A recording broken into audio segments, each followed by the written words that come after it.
The transition from employee to founder begins with a visualization, a single shape detaching from a rigid, predictable grid to find its own path.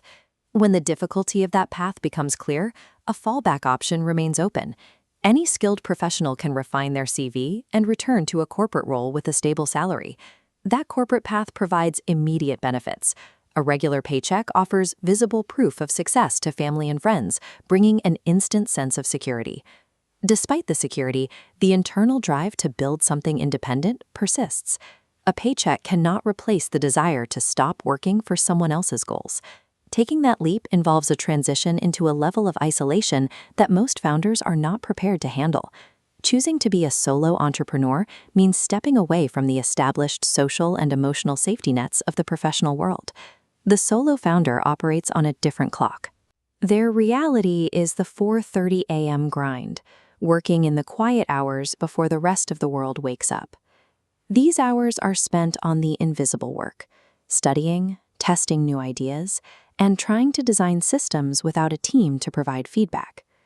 When the business hits an inevitable hurdle or the revenue dips, the social atmosphere around the founder begins to change. As the struggle becomes visible, the social circle often narrows. Business inquiries become less frequent, and the enthusiastic support from early on begins to quiet. This lack of momentum brings a social cost. The founder is often viewed as unreliable or criticized for leaving a predictable career to pursue an idea that is currently failing. The most significant challenge isn't the market competition, it is the silence that follows when social validation is withdrawn. Even the most ambitious founders have a human need for a sounding board, a desire for a shared perspective during a difficult stretch. This is the irony of the position. Founders are often the individuals who provided the most ideas and energy to their colleagues in the past. When the founder is the one who falls, that reciprocal energy is rarely there to catch them. They find themselves facing the problem alone. This marks the shift toward radical self-reliance. It is the moment a founder accepts that since they started this journey alone, they must be the one to sustain it. Survival depends on a change in perspective. It requires accepting that unconventional results can only come from unconventional, often solitary thinking. Achieving independence requires moving past the need for a traditional support system and using that isolation as a space for growth. Without a standard monthly salary to point to, society often applies the label of zero to a struggling founder.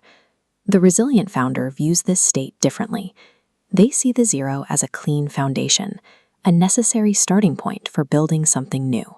This zero functions as a foundational placeholder, setting the scale for every number placed in front of it.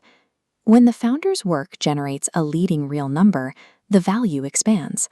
The zeros that once represented a void now represent the scale of success. This resilience focuses on the long-term goal, the creation of a functional, self-sustaining system where previously there was nothing. When that system begins to work, the founder gains a quiet sense of accomplishment. They no longer feel the need to justify their path using corporate titles or traditional metrics. The ability to generate independent income provides a level of satisfaction that makes the early mornings and the period of isolation a price worth paying.